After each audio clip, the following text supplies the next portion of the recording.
दिल्ली के अंदर छठ महापर्व जो बड़ी धूमधाम के साथ मनाया जाता है और पूरे देश में भी वो पर्व बड़ी धूमधाम के साथ मनाया जाता है।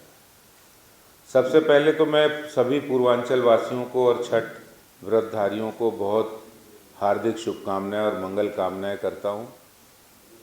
दिल्ली में अरविंद केजरीवाल जी की सरकार नई शराब की नीति लाए और उस नई शराब पॉलिसी के अंदर उन्होंने ड्राई डे की संख्या घटाकर 21 से 3 कर दी।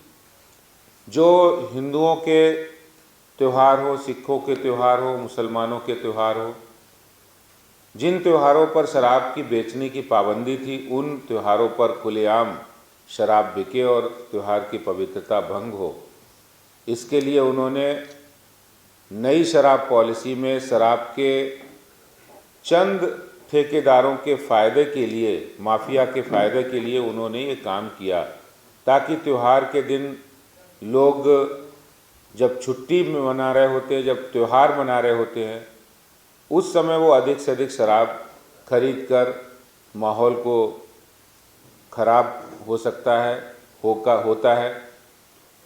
ऐसे में आज हमने दिल्ली के मुख्यमंत्री श्री अरविंद केजरीवाल जी को एक पत्र लिखा है भारतीय जनता पार्टी की ओर से, अपनी ओर से, कि अरविंद केजरीवाल जी, छठ महापर्व दिल्ली के लाखों पूर्वांचल वासी मनाते हैं और बड़ी धूमधाम के साथ पूरा शहर इसमें किसी न किसी रूप में समाहित होता है और पूरे शहर में, चाहे वो पूर्वांचल वासी हो नहीं हो, लेकिन वो किसी न किसी रूप में छठ के साथ जुड़ जाता है। और ऐसे में छठ महापर्व पर का दिन ड्राई डे घोषित होना चाहिए। भारतीय जनता पार्टी ने मुख्यमंत्री जी से मांग की है। ये पत्र हमने आज उनको लिखा है कि अरविंद केजरीवाल जी, कृपया करके पूर्वांचल वासियों के और हिंदुओं के इस पवित्र त्यौहार छठ महापर्व को पवित्र रहने दें और उसकी पवित्रता को बनाए रखने के लिए जो शराब के ठेके खुले रहते हैं उनको बंद किया जाए, उस दिन ड्राई डे घोषित किया जाए। त्योहार की पवित्रता और दिल्ली शहर के अंदर भी पवित्रता रहे, इसके लिए छठ महापर्व पर शराब पर बिल्कुल प्रतिबंध होना चाहिए, ड्राई डे घोषित होना चाहिए। दूसरा मेरा सवाल है कि दिल्ली के मुख्यमंत्री जो कल जब यमुना सफाई का मुद्दा भारतीय जनता पार्टी ने उठाया तो बहुत ही तिल मिला गए और बोले कि सफाई का मुद्दा एमसीडी से जुड़ा हुआ नहीं है। मैं दिल्ली के मुख्यमंत्री जी को बताना चाहता हूं, एमसीडी से जुड़ा हुआ नहीं है, लेकिन दिल्ली की 2 करोड़ जनता से जुड़ा हुआ मुद्दा है।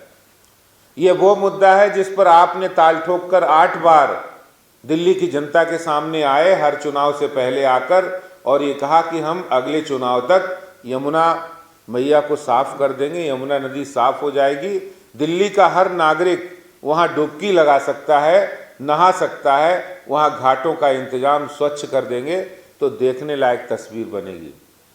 लेकिन आपके वो वादे, आपके वो दावे, आपकी वो जो बातें हैं, वो सब खोखली साबित हुई है। और दिल्ली में 8 साल में यमुना सफाई पर आपने कुछ नहीं किया। और मैं याद दिलाना चाहता हूं अरविंद केजरीवाल जी को कि 3 वर्ष पहले जब प्रधानमंत्री कार्यालय से और जल शक्ति मंत्रालय की ओर से आपको ये निर्देशित किया गया था एनजीटी के नोटिस के बाद कि यमुना सफाई पर आप टेंडर कीजिए, 18 एसटीपी प्लांट को स्ट्रेंथन करना है, उनकी टेक्नोलॉजी को अपग्रेड बनाना है ताकि बीओडी लेवल कम किया जा सके, लेकिन आपने उस पर कोई कदम नहीं उठाए। और जब अंत में जब केंद्र सरकार की ओर से पत्र लिखा तो आपने हाथ खड़े कर दिए, बोले हम यमुना की सफाई नहीं कर सकते हैं, इतना पैसा हमारे पास नहीं है। और आज मुझे ये कहते हुए खुशी होती है कि केंद्र सरकार ने प्रधानमंत्री नरेंद्र मोदी जी के नेतृत्व में उस प्रोजेक्ट को ऑन किया है, दिल्ली वासियों के हित में, कि दिल्ली में जो 22 किलोमीटर की यमुना बहती है वो पूरे यमुना की 80% प्रदूषण का कारण है और पूरी दिल्ली के लोगों को गंदा पानी, गंभीर बीमारियों से युक्त पानी पीने के लिए मजबूर होना पड़ता है।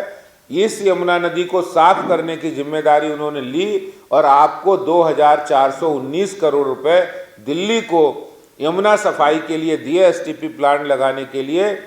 ओखला में उसी के अंतर्गत एशिया का सबसे बड़ा एसटीपी प्लांट का काम चालू है, जल्दी वो काम समाप्त होने वाला है। कहने का सवाल है कि आप जब यमुना सफाई की बात हम करते हैं तो आप ये कहते हैं हमारा मुद्दा नहीं है। जब प्रदूषण की बात करते हैं तो आप तुरंत केंद्र सरकार के ऊपर डालते हो। जब कोई कोरोना संकट आता है तब कोई बात होती है तब भी आप केंद्र सरकार के ऊपर या किसी दूसरी एजेंसी पर डाल देते हैं। आखिर आपकी जिम्मेदारी क्या है कि 8 साल के बाद आपको कूड़े का पहाड़ याद आया? 8 साल में आपने एक भी पैसा नहीं दिया एमसीडी को कि कूड़े का पहाड़ कम कर लो, कोई मदद कर दो। एक बार भी आप नहीं गए। चुनाव आ गया तो आप चुनाव में कोई भी मुद्दा उठा लेते हैं, चुनाव आ गया तो आप। लेकिन आपने क्या किया? आपने सिवाय घोटाले के, भ्रष्टाचार के कुछ नहीं किया। आज छठ पर यमुना नदी के किनारे छठ पर्व मनाने पर भी आपने पाबंदी लगा दी कि यमुना मैया के ऊपर जो अर्घ दिया जाता है, वहां खड़े होकर अर्घ दिया जाता, उस पर भी पाबंदी लगा दी है। इतनी नाकारा, इतनी निकम्मी आम आदमी पार्टी की, अरविंद केजरीवाल जी की सरकार हो गई है कि वहां इंतजाम नहीं किए उन्होंने। और बहाना किसका दिया? बोले पर्यावरण की तरफ से ये मनाही की गई। आखिर ये मनाही करने की जरूरत ही क्यों, कैसे पड़ी है? जरूरत इसलिए पड़ी है कि 8 सालों में आपने यमुना सफाई के नाम पर धेला भर भी काम नहीं किया। आपने धेला भर भी काम नहीं किया। आपने एसटीपी प्लांट जो पुराने थे, जहां गंदा पानी आ रहा है, वो उसका बीओडी लेवल वही जा रहा है, उसमें कोई सफाई के मानक पूरे नहीं हो रहे। तो आपने कोई नया काम नहीं किया, ना ही काम करने की नीयत दिखी, जिसके कारण से आज ये जरूरत आन पड़ी कि वहाँ पर आपने ये कहा कि यमुना जी के किनारे हम छठ नहीं मना सकते। आखिर हिंदू पर्व त्योहारों पर ही आपकी मनाही क्यों सामने आती है? पटाखे पर, दिवाली पे पटाखे पर बैन कर दो और छठ पर, यमुना जी के किनारे छठ पर्व मनाने पर बैन कर दो। लेकिन दिल्ली और देश की जनता आपके इन वादों को, इन दावों को, इन झूठे इरादों को देख रही है और समय आने पर उसका जवाब देगी। जिस तरह से वहाँ पर यमुना के घाटों पर छठ महापर्व मनाया जाना चाहिए, भारतीय जनता पार्टी की मांग है दिल्ली सरकार वहाँ तुरंत उसकी व्यवस्था करे, वहाँ छठ महापर्व मनाया जाए।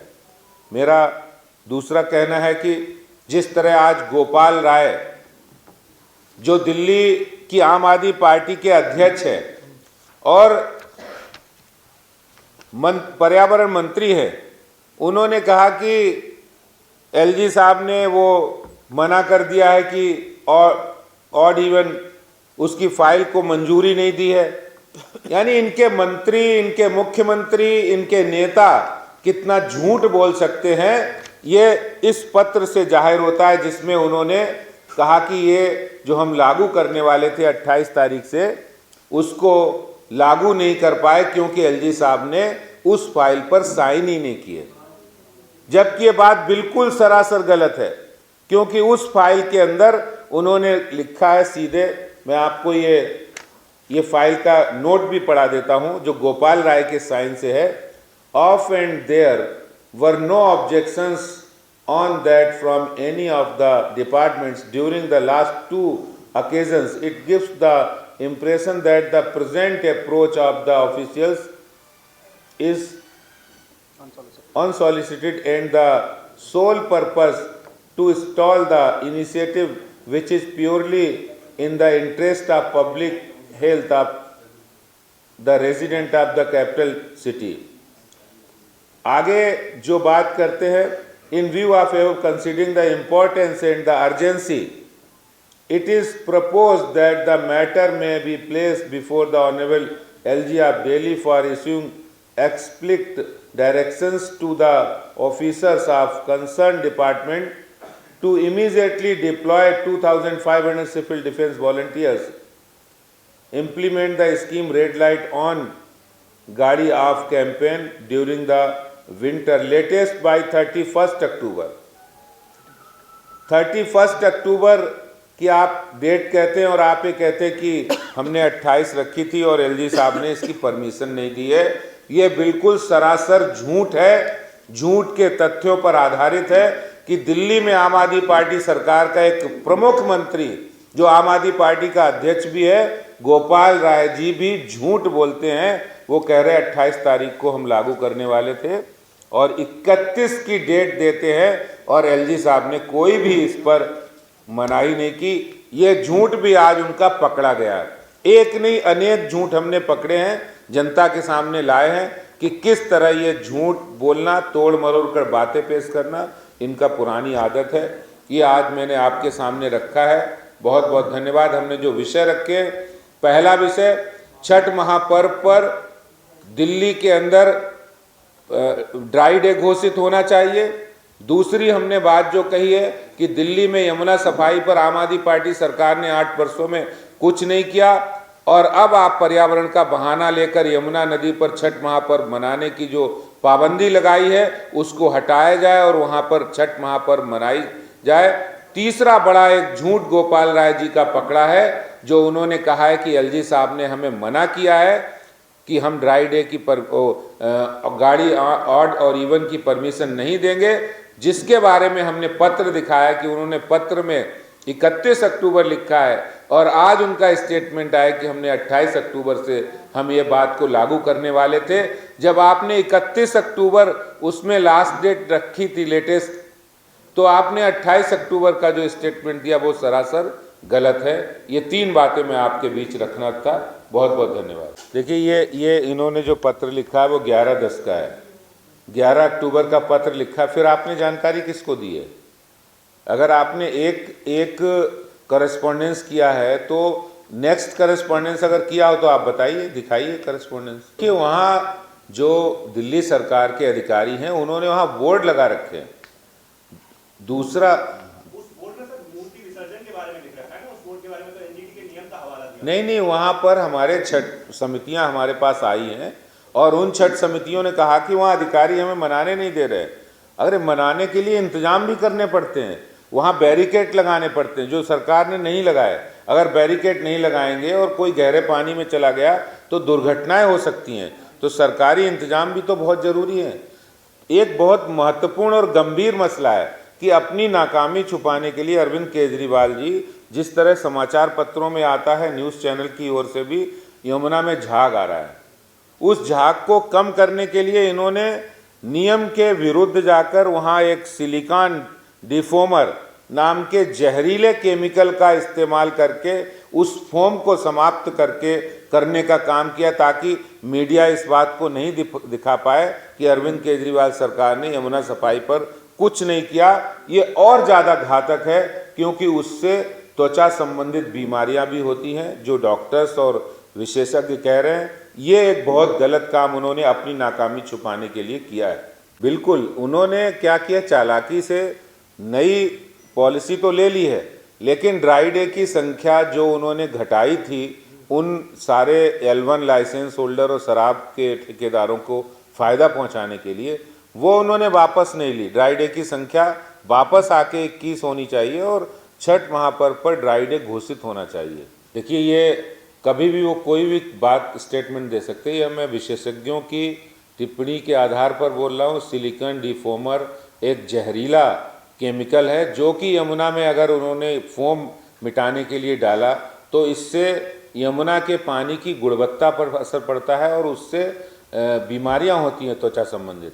कोई भी काम जो नमामि गंगे परियोजना में हो रहा है या फिर जो BOD लेवल को कम करने के लिए हो रहा है, वो पानी प्लांट से होके जाता है और उसमें कई प्रोसेस होते हैं, लेकिन ये कहना गलत है उनका। ये not permitted anti foaming agent E900A when subjected to high heat degrades into compounds that include formaldehyde, which is a harmful substance that can cause cancer। ये फॉर्मेल्डिहाइड है जो इसमें डाल रहे हो लोग। देखिए, अभी जो दिल्ली सरकार के 21 एसटीपी प्लांट लगे हैं, जिसमें सीवरेज का पानी जाता है और फैक्ट्रियों का आउटलेट जो होता है गिरता है, उसमें जो दिल्ली सरकार के एसटीपी प्लांट लगे उनमें किसी की 20% क्षमता है, किसी की 30% क्षमता है। जो बीओडी लेवल है जो कि 2% होना चाहिए, वो जाता है 50% दिल्ली में, 100%। उसका जो सूचकांक है 50 से 100 के बीच दिल्ली में यमुना का है, जो कि जमीन के लिए भी खतरनाक है, जमीन को भी पॉइजनस कर सकता है, जहरीला बना सकता है, ऐसा पानी है। उसको 2 होना चाहिए, जो कि जब यमुना हरियाणा से आती है तो उसका बीओडी लेवल 2 होता है, जब दिल्ली में वो गुजरती तो 50 से लेके 100 बढ़ जाता है। 21 किलोमीटर 22 किलोमीटर की जो यमुना जी की स्ट्रेच है दिल्ली की, वो पूरी यमुना की, जो आगे जो यूपी में यमुना जा रही है, तो उसका जो पॉल्यूशन है यूपी वाले जो झेल रहे हैं, वो दिल्ली में यमुना के कारण झेल रहे हैं। और उसका लेवल जब सही होगा तो पूरे जहाँ जहाँ यमुना जा रही वहाँ उसका फ़ायदा मिलेगा। नहीं, अभी तक कोई उन्होंने जितने भी, जब इन्होंने हाथ खड़े कर दिए, मैंने आपको बताया कि 2419 करोड़ रुपया केंद्र सरकार ने दिए, इन्होंने उसके बाद भी उस टेंडर को करने में 3 साल लगा दिए, टेंडर भी डिले किया है। धन्यवाद।